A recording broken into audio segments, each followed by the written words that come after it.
حضرت ابو بکر صدیق رضی اللہ تعالیٰ عنہ کے بارے میں سیدہ عائشہ صدیقہ رضی اللہ تعالیٰ عنہ کا ایک بڑا خوبصورت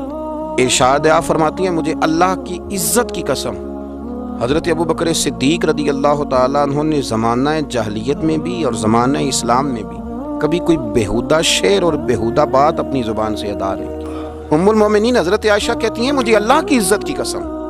کبھی انہوں نے اپنی زبان سے کوئی بیہودہ شعر بیہودہ جملہ ادا نہیں کیا۔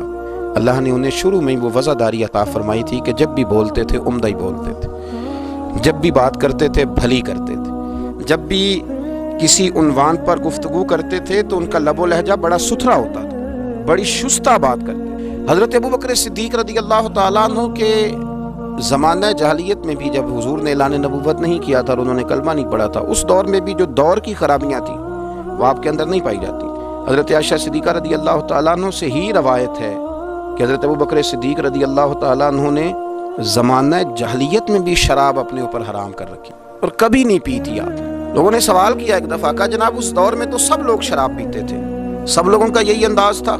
تو آپ نے اس زمانے میں بھی شراب کو حرام کر لیا؟ شراب ایک نجس چیز کا نام ہے، ایک ناپاک ترین چیز کا نام۔ نبی پاک صلی اللہ تعالی علیہ وسلم نے فرمایا شراب بنانے والا، پلانے والا، لانے والا، گواہ بننے والا، لکھنے والا، لکھانے والا، یہ سب ملعون ہیں، یہ لعنتی ہیں۔ کسی نے پوچھا کہ جاہلیت میں تو کوئی منع نہیں کرتا تھا، دور اسلام میں تو منع ہوگی، تو آپ نے اس دور میں بھی کبھی نہیں پی؟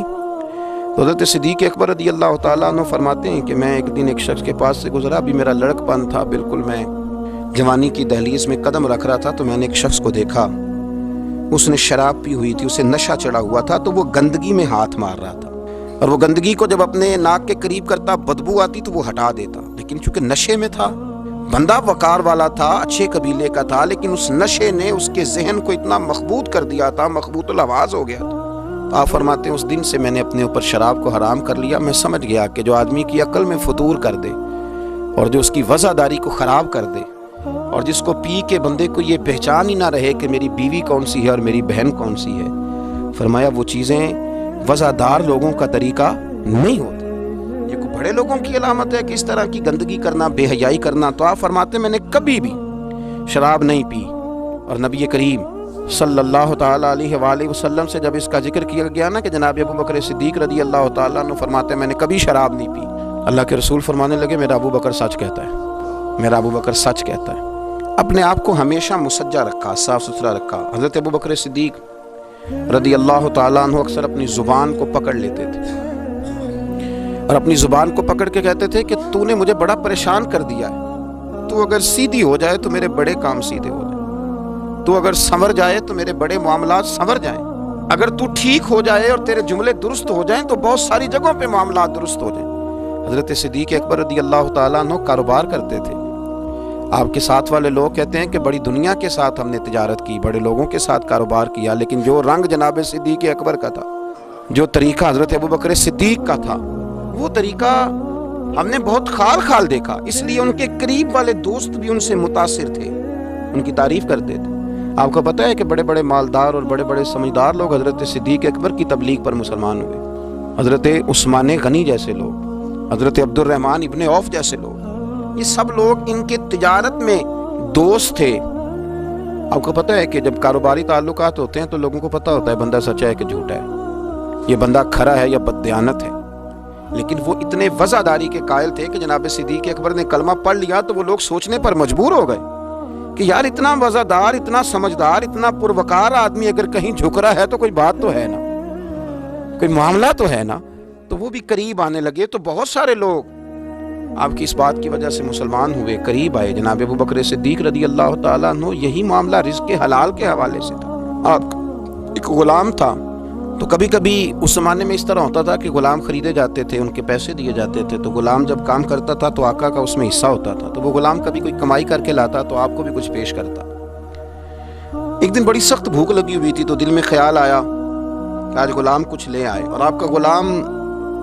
کہتا ہے کہ جب بھی میں کوئی چیز کہیں سے لے کے آتا تھا جناب ابو بکر صدیق پوچھا کرتے تھے کہاں سے لائے، اتنے محتاط تھے، یہ چیز کہاں سے آئی ہے۔ فرماتے ہیں ایک دن میں کچھ لے کے آیا تو بھوک بڑی شدید لگی ہوئی تھی، جناب ابو بکر صدیق رضی اللہ تعالیٰ عنہ نے جو میں لایا اسے کھا لیا، تناول کر لیا، اور جب فارغ ہوئے تو میں نے کہا آقا آج آپ نے پوچھا نہیں کہ میں کہاں سے لایا ہوں. فرمایا یارو خو مجھے یاد ہی نہیں رہا, بتاؤ کہاں سے لائے ہو, کس طرح کر کے یہ چیز آئی ہے. تو کہتے میں نے عرض کی حضور دور جاہلیت میں نا میں نے کسی پر جنتر منتر کیا تھا, تو میں نے اس سے کچھ فیس لینا تھی. آج وہ شخص مجھے مل گیا تو اس نے پیسے دیے, یہ میری محنت کی کمائی نہیں ہے, یہ تو میں اس ذریعے سے لے کر کے آیا ہوں. کہتے ہیں کہ حضرت ابوبکر صدیق تو پریشان ہو گئے, فوراً اپنے گلے میں انگلی ڈال کے تو کہہ کر دی, پھر استغفار پڑھنے لگے اور رونے لگے, کہنے لگے اللہ یہ میں نے جان بوجھ کر نہیں کیا, اللہ یہ مجھ سے بھول کر ہو گیا, مالک میں بھول گیا تھا. عزیز دوستو, نہ کبھی شراب پی, نہ کبھی لقمہ حرام کی طرف گئے, نہ کبھی کوئی بیہودہ لفظ اپنی زبان سے نکالا, نہ کبھی کسی شخص کو تکلیف دی. ان کے مزاج میں ٹھنڈک تھی, نرمی تھی, جو ان کے قریب آتا تھا وہ ان سے پیار کرنے لگ جاتا تھا, جو ان کے پاس بیٹھتا تھا ان کی بات توجہ سے سنتا تھا. انہوں نے کبھی بھی اپنے عمل سے, اپنے کردار سے, اپنے افکار سے کوئی سازش نہیں کی, گروہ بندی نہیں کی, کبھی کسی شخص کو ان سے تکلیف نہیں پہنچی. بس یوں سمجھ لیں کہ مدینے والے محبوب نے اس طرح تزکیہ فرمایا تھا کہ ظاہر سے لے کر باطن تک اللہ نے ہر شے میں روشنی عطا فرما دی,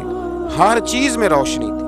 ہر بات ان کی عمدہ تھی, ہر لفظ ان کا بھلا تھا, ہر چیز ان کی دھلی ہوئی نظر آتی, ہر معاملے میں خیر ہی خیر دکھائی دیتی, ہر طرح کی پرہیزگاری اللہ کریم نے انہیں عطا فرمائی تھی. اور جب وہ لوگوں کے بیچ بات کرتے تو پھر بھی بڑی صاف ستھری بات کرتے, جب وہ کسی سے ملتے تو بڑے وزیدار ہو کے ملتے, اور جب وہ کسی سے وفا کرتے تو پھر بھی رنگ ان کا نرالا اور انوکھا ہی ہوتا, کسی کو کچھ دیتے تو پھر بھی ان کی طبیعت میں مٹھاس ہی ہوتی. انہوں نے اپنی وفاداری, اپنا تقوی, اپنی پرہیزگاری اس کو ہمیشہ قائم رکھا. میرے نبی کریم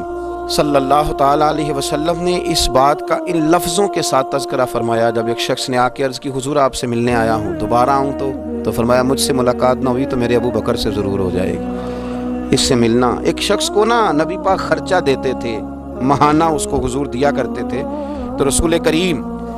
صلی اللہ تعالی علیہ وسلم سے ایک دفعہ عرض کرنے لگا کہ یا رسول اللہ صلی اللہ تعالی علیہ وسلم, میں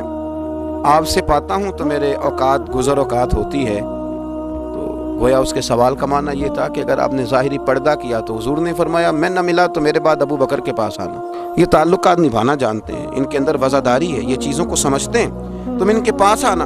اور پھر انہوں نے ان ساری چیزوں کو نبھایا, پھر پورا انہوں نے اس بات کو کامل کر کے دکھایا. حضرت ام ایمن رضی اللہ تعالیٰ عنہ فرماتی ہیں کہ رسول پاک علیہ السلام مجھ غریب نہیں کی, ہمیشہ مدد کرتے تھے. حضور میرے پاس اکثر آیا کرتے تھے, مجھے نوازا کرتے تھے. آپ فرماتی ہیں کہ جب نبی پاک علیہ السلام نے وصال فرمایا تو میں بڑی پریشان ہو گئی, کون میرا خیال کرے گا, کون آئے گا, اور کون ہے جو اتنا وفادار ہے, اتنا سنجیدہ ہے, اتنا رسیلا ہے, اتنا میٹھا ہے کہ جو اتنی باریک باریک باتوں میں بھی اپنی وفاداری قائم رکھے گا. آپ فرماتے ہیں میں بڑی پریشان تھی اور رو رہی تھی.